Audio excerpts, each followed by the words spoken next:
परमेश्वर के दैनिक वचन।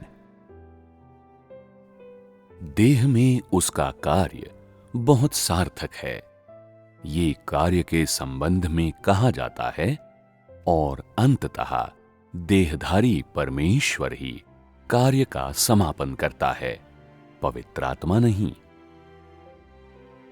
कुछ लोग मानते हैं कि परमेश्वर किसी अनजान समय पृथ्वी पर आकर लोगों को दिखाई दे सकता है, जिसके बाद वो व्यक्तिगत रूप से संपूर्ण मनुष्य जाति का न्याय करेगा।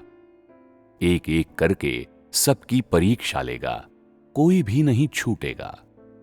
जो लोग इस ढंग से सोचते हैं, वे देह धारण के इस चरण के कार्य को नहीं जानते। परमेश्वर एक एक करके मनुष्य का न्याय नहीं करता, एक एक करके उनकी परीक्षा नहीं लेता। ऐसा करना न्याय का कार्य नहीं होगा। क्या समस्त मनुष्य जाति की भ्रष्टता एक समान नहीं है? क्या पूरी मनुष्य जाति का सार समान नहीं है? न्याय किया जाता है इंसान के भ्रष्ट सार का, शैतान द्वारा भ्रष्ट किए गए इंसानी सार का और इंसान के सारे पापों का। परमेश्वर मनुष्य के छोटे मोटे और मामूली दोषों का न्याय नहीं करता। न्याय का कार्य निरूपक है और किसी व्यक्ति विशेष के लिए कार्यान्वित नहीं किया जाता, बल्कि ये ऐसा कार्य है जिसमें समस्त मनुष्य जाति के न्याय का प्रतिनिधित्व करने के लिए लोगों के एक समूह का न्याय किया जाता है। देहधारी परमेश्वर लोगों के एक समूह पर व्यक्तिगत रूप से अपने कार्य को कार्यान्वित करके इस कार्य का उपयोग संपूर्ण मनुष्य जाति के कार्य का प्रतिनिधित्व करने के लिए करता है, जिसके बाद ये धीरे धीरे फैलता जाता है। न्याय का कार्य ऐसा ही है। परमेश्वर किसी व्यक्ति विशेष या लोगों के किसी समूह विशेष का न्याय नहीं करता, बल्कि संपूर्ण मनुष्य जाति की अधार्मिकता का न्याय करता है।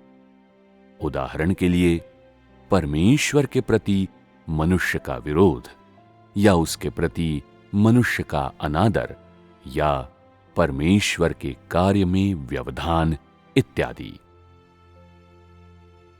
जिसका न्याय किया जाता है वो है इंसान का परमेश्वर विरोधी सार, और ये कार्य अंत के दिनों का विजय कार्य है।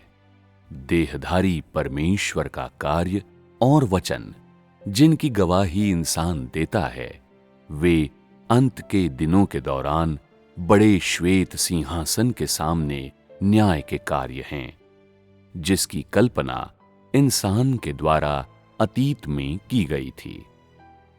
देहधारी परमेश्वर द्वारा वर्तमान में किया जा रहा कार्य वास्तव में बड़े श्वेत सिंहासन के सामने न्याय है।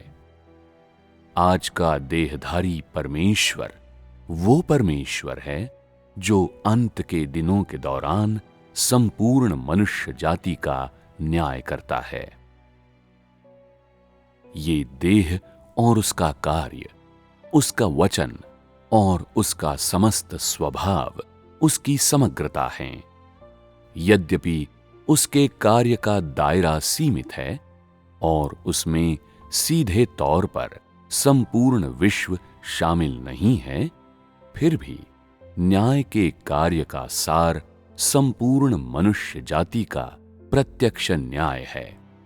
ये कार्य केवल चीन के चुने हुए लोगों के लिए नहीं, न ही ये थोड़े से लोगों के लिए है।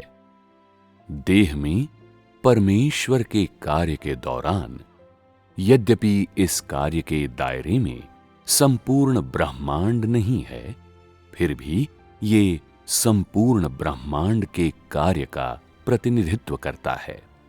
जब वो अपनी देह के कार्य के दायरे में उस कार्य को समाप्त कर लेगा तो उसके बाद वो तुरंत ही इस कार्य को संपूर्ण ब्रह्मांड में उसी तरह से फैला देगा जैसे यीशु के पुनरुत्थान और आरोहण के बाद उसका सुसमाचार सारी दुनिया में फैल गया था। चाहे ये पवित्र आत्मा का कार्य हो या देह का कार्य, ये ऐसा कार्य है जिसे एक सीमित दायरे में किया जाता है, परंतु जो संपूर्ण ब्रह्मांड के कार्य का प्रतिनिधित्व करता है। अंत के दिनों में परमेश्वर देहधारी रूप में प्रकट होकर अपना कार्य करता है और देहधारी परमेश्वर ही वो परमेश्वर है जो बड़े श्वेत सिंहासन के सामने मनुष्य का न्याय करता है। चाहे वो आत्मा हो या देह, जो न्याय का कार्य करता है वही ऐसा परमेश्वर है जो अंत के दिनों के दौरान मनुष्य का न्याय करता है। इसे उसके कार्य के आधार पर परिभाषित किया जाता है, न कि उसके बाहरी रंग रूप या दूसरी बातों के आधार पर। यद्यपि इन वचनों के बारे में मनुष्य की धारणाएं हैं, लेकिन कोई भी देहधारी परमेश्वर के न्याय और संपूर्ण मनुष्य जाति पर विजय के तथ्य को नकार नहीं सकता। इंसान चाहे कुछ भी सोचे, मगर तथ्य आखिरकार तथ्य ही हैं। कोई ये नहीं कह सकता है कि कार्य परमेश्वर द्वारा किया जाता है परंतु देह परमेश्वर नहीं है। ये बकवास है, क्योंकि इस कार्य को देहधारी परमेश्वर के सिवाय और कोई नहीं कर सकता। चूंकि इस कार्य को पहले ही पूरा किया जा चुका है, इसलिए इस कार्य के बाद मनुष्य के लिए परमेश्वर के न्याय का कार्य दूसरी बार प्रकट नहीं होगा।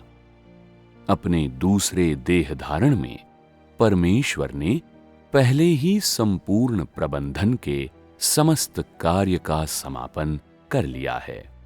इसलिए परमेश्वर के कार्य का चौथा चरण नहीं होगा, क्योंकि जिसका न्याय किया जाता है वो मनुष्य है, मनुष्य जो कि हाड़ मांस का है और भ्रष्ट किया जा चुका है।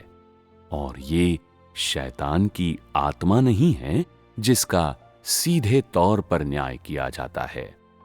इसलिए न्याय का कार्य आध्यात्मिक संसार में कार्यान्वित नहीं किया जाता, बल्कि मनुष्यों के बीच किया जाता है।